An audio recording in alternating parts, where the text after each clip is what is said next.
My, male 46. Wife, female 46, of 9 years cheated on me. I found the evidence tonight. Ugh.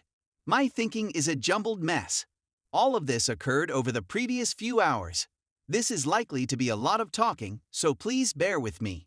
I'm not sure whether I'm actually looking for advice, but I need to get all of my ideas and emotions out there. I'm not writing on the spur of the moment because, to be honest, I don't give a I should probably explain that my username is a joke. So where do I start? Let's go back about a year.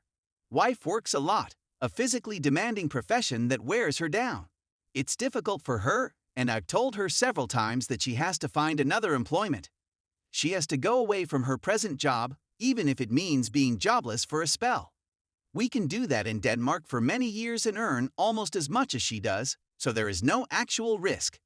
She has refused every time, no matter how many times I have requested and pleaded with her to take care of herself. No is always the response. Me. That year, I was jobless as well as on sick leave due to stress, worry, and sadness. Long story short. Fortunately, things are getting better, and I can see my way out of this mess. I tried to assist as much as I can here at home, but it's been difficult. Because of the depression, I've had a number of days when I couldn't accomplish anything. Again, it's a work in progress, but it's on the right track. She informs me that there is a new colleague in June or July. He's 27 or whatever, and he's married. He's a decent person, and she's okay with working with him. They replace employees as often as people change their socks, so this is nothing new. She, on the other hand, constantly mentioning him. I make fun of her because I believe in her. Why shouldn't I, after all, we've been married for 9 years? Things do get a bit out of hand. He's a foreigner, so she begins learning about his culture. She also begins working on Saturdays on occasion, something she has never done before. She does this when they are on their way to deliver something, which is a good long trip, all day. It was only the two of them. We're currently approaching September. She has a trip planned. She's going to meet some relatives. I'm not going to go. Until this trip, she took 3 out of 4 Saturdays to go deliver with a colleague. Me? I only got 1 weekend with her. She's exhausted every night when she gets home. Exhausted. Come home, eat, and fall asleep on the couch. There is no variant. There is no. She informs me that her colleague wants to spend more time with her since she will be gone for 2 weeks. I wonder to myself, but I let it go. I once again put my life in her hands. So she takes a vacation. She's at home with her family and is becoming more melancholy. I'm very sure she's been depressed for a long time, but she's always rejected assistance. I've had so many chats about it with her that it's almost comical. While she is away, I find myself thinking a lot about things. Little red flags appear, alerting me to the fact that something is amiss. She has always detested it when others smoke around her. She refused to go near smokers because her hair would stink. She did, however, begin smoking. Not often, but at least a couple times every day. She also began to drink. It wasn't much, but it was enough to keep her up at night. She gets drunk from 1 beer, literally. She's never drank before. That was one of the things I admired about her. I emptied her tablet and placed Netflix on it before she departed on vacation. There is nothing else. I happened to notice her app download history when I did this. Pic Locker, Video Locker, WhatsApp, and WhatsApp Locker are all examples of app lockers. That kind of thing. Apps we've never used, to be sure. I begin to put things together. I do, however, ignore it. Maybe it's just ignorance, or maybe I'm seeing ghosts. Again, I have faith in her. Then she announces on Facebook that she has gotten a new tattoo. I'd never heard of it. When she phoned, she made no mention of it. This is, of course, a permanent condition, and I would have expected her to inform me of it. But, allegedly, it was a spur-of-the-moment decision. The tattoo represents a Persian word. Life. Yes, it's a cute little tat. Her colleague, on the other hand, is Persian. We are aware of just one Persian individual. And when I look around online, I discover that it is also a word of affection. Similar to honey or love. I blow up. I dial her number. I tell her that this is complete nonsense and that I know what's going on. She apologizes and tells me that it's really simply the word like for her. But she can see how it appears now that I've highlighted it. Supposedly, there is nothing else I need to be concerned about. I inquire as to what time she expects to arrive at the airport. I'm informed it's not necessary. She'll be picked up by a colleague.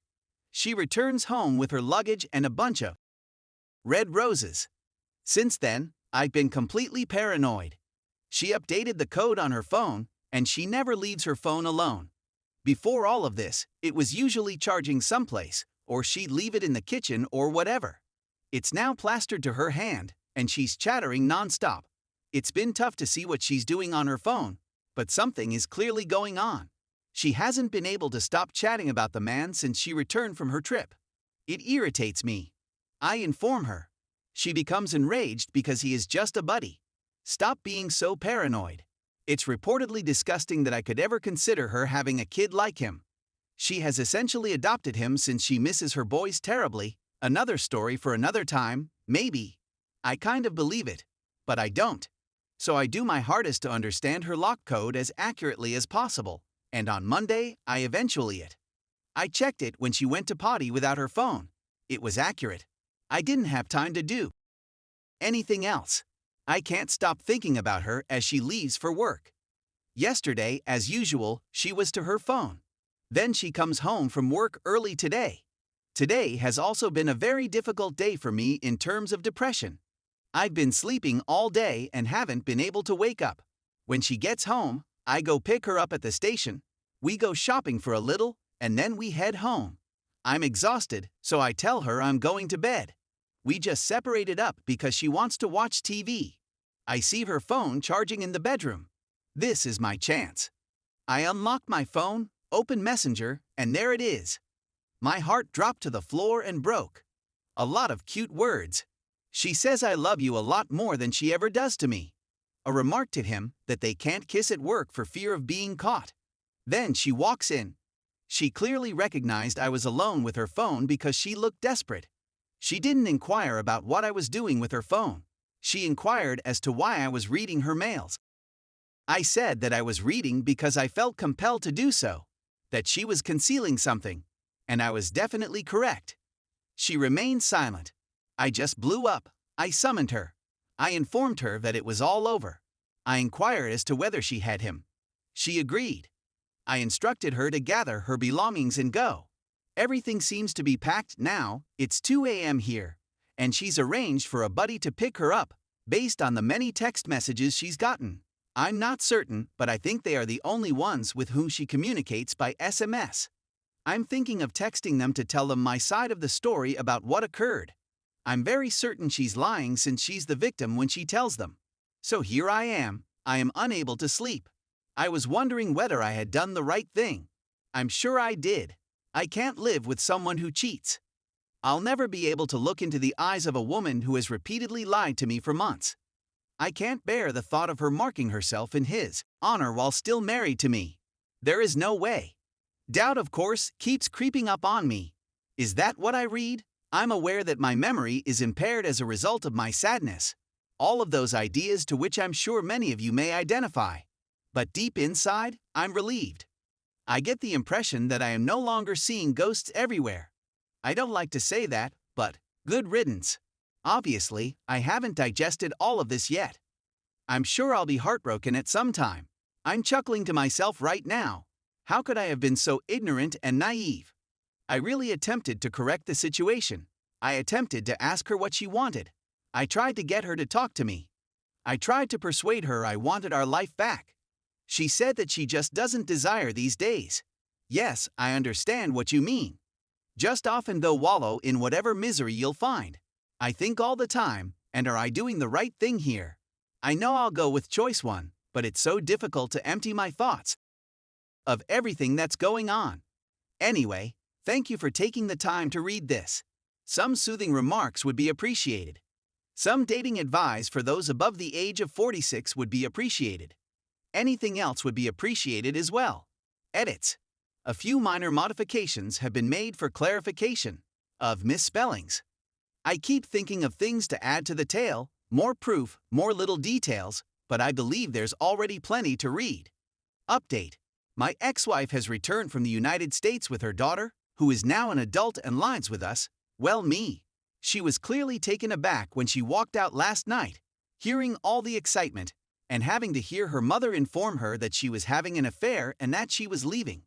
There was a schism between the two when I wanted to communicate to ex-wife when she returned from her vacation, and it never fully healed.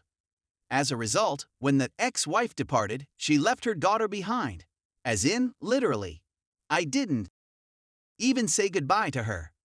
I was told that she had spent the night talking to family in the United States, and that they would raise funds for her to return home, in the hope that the grass is greener on the other side. Best wishes on that. When I inquired about her kid, she simply said, she probably wants to remain with you. Her mother had left when she awoke this morning. Forever. I needed to sit down with her and discuss the future. I've told her that I'll always think of her as my daughter, just as she thinks of me as her father. She is welcome to live with me, either in this or a smaller apartment, or to relocate on her own if that is her desire. Whatever happens, she will have a parent in me. I can't believe she abandoned her freaking kid. As a result, she will not remain with her boy toy. She will return home. It makes me happy. It's 11 a.m. now. She was gone for almost 4 hours. Her companion asked if I might assist them in carrying all of her baggage down the stairs. Unfortunately, I was too preoccupied with making myself at home in my chair. So be it. I made sure she had everything she needed before she went, and I had her drop her keys. She's no longer there. Forever. Goodbye, sir. I put on my coat and departed for the gym once I could see they were through with the hard work. I spent a couple of hours there lifting big things and talking with the gym's owner, who is a good personal friend, and it cleansed my mind even more than it was already. For the first time in a long time, I believe I can see things clearly. I don't believe I'll start destroying Boygoy's marriage. He'll screw it up on his own eventually, and it'll be hilarious to see. He won't need my assistance. So now I'm sitting in a peaceful flat. Daughter is in her bed, and the cat is asleep on my lap. For obvious reasons, she remained at home from work. I posted on Facebook to friends and family that we are no longer together, and I received a lot of positive feedback. It wasn't a nasty or cruel remark, but rather a simple statement of the cold facts and reasoning. It'll be lunchtime soon. Surprisingly, I'm feeling terrific. I'm feeling quite clear-headed. This is excellent. To top it all off, I'm making progress on my modest weight reduction quest. I acquired a lot of weight as a result of my sadness, and I'm determined to lose it. Today is the first time I've looked at myself in the mirror and thought, whoa, things are happening. This is going to be a great day. This is going to be a great year. Update 2. I'd given them some consideration. Specifically, whether I should inform Boydoy's wife and mother. I have 2 choices. I can attend in person, but there's a chance he'll be on vacation or something. Or I might just write her a letter in which I inform her. I don't want to hurt someone's heart, but I believe she has a right to know. The problem is that if I send her a letter, I'm not sure whether she'll be able to read it. Her origins in Afghanistan, I assume? I put Persian someplace, or did I simply explain that the writing is Persian? Her mother is in the same boat. I know his wife understands a little English. I'd have to make it extremely obvious on the envelope that it's for her. Or you could just send an open postcard, which would be amusing in and of itself. Update 3. The most amazing thing happened just now. As I previously said, I posted about what had occurred on Facebook. I want my friends and family to be aware of and comprehend my position. Well, ex-wife's MOM is a complete jerk. Update 4. It's been a month. A whirlwind of events has occurred. Ex and I had a brief yet fruitful conversation. We haven't spoken enough, but we've said what needs to be said and made some agreements that work for everyone. I had a few priorities in mind. I wanted to be able to speak with others. I want stability for my stepdaughter, and I don't want her to feel abandoned. I wanted to leave the marriage without financial ruin or mental wounds. It took us about a month to get here, but I believe we've arrived. X is going to re-move into the apartment. Whoa, huge story twist. More on it later. So what have I been doing? Oh, I've been quite busy. I've done a lot of thinking and deciding on what I want to do with my future. Do I want to alter certain things, or do I want to go back to the way things were when the relationship was healthy and good? Initially, I was simply hunting for any lady who was interested in me. I joined dating websites and met numerous females who wanted to meet and take me in. However, I realized that this was not what I had hoped for. I understood that if I quit trying to meet someone right now, life would turn into a banquet. Take your time, look honestly, and strive to be yourself. Don't be desperate. Instead, just wait for the right one. On Facebook, I joined many interest in dating groups. After just a week or two, I had been rather active in the groups, asking questions and earning interest. I've discovered what I've been missing out on for decades. I've learned that I'm far more at ease and interested by the BDSM scene than I ever imagined. I realized that the demasculinization that occurred in my marriage was what had actually driven me down all of these years, and that I would never, ever go back to anything like that again. In retrospect, it's rather clear. I'm not sure how I never noticed it before. Sure, I dabbled with it, seen a lot of material online, and read a lot, but I was simply interested, I reasoned. It struck me like a freight train that day. I sat down and wrote a lengthy essay in Danish, my native language, so please excuse the lack of translation, on my pace in life, my epiphany, and who I was, who I wanted to be, and who I wanted my partner to be. Not to pique your curiosity, but to help you understand what I'm saying. I shared it on my favorite BDSM group since I was proud of what I had written. The very first commenter just said, "Thank you for sharing, I'm sure you'll find the perfect one." I usually respond to comments when I can, and I prefer to know who I'm talking to, so I looked over her profile and was sold. Such lovely green eyes. I didn't want to think about it anymore, but I felt obligated to write to her and offer her a compliment. Nothing more, please. She was much younger than me and did not live in my neighborhood. We began conversing, but after 4 hours, we decided to make a phone call instead. I ran out of power after 7 hours, and it was already morning. We arranged to meet the following day and have been dating since then. We are the ideal math. She's the yang to my yin, the sub to my dom, and the ideal partner for me. We agree on everything vital, and the most important thing is that she likes the fact that I'm acting like a guy, something I've wanted to do for a long time. We're in love and desire, and we're very close. Is there anything more lovely than that? It's incredibly wonderful to have a lady at my side who wishes to be feminine. She wants me to be the protector, the guy, so she can be a woman, feel like a woman, and behave like a woman. I just adore it. This is what I desire and what I need. Things have moved so quickly. I've arranged with X that she and her stepdaughter would take over the apartment today, and I'll be moving in with my lady and her kid. He loves me, and I reciprocate his feelings. I'm in love with my new family. So I leave a terrible relationship. I get rid of the flat that will need a lot of effort to get rid of. I meet the ideal woman. I'm starting a new life with a new family. Most importantly, I get to be myself. I can't wait to get started in this life. Today, I'm grateful for discovering that my wife cheated. I'm grateful to have gotten away from the poison. Given the circumstances, I couldn't have asked for anything more. Life is wonderful.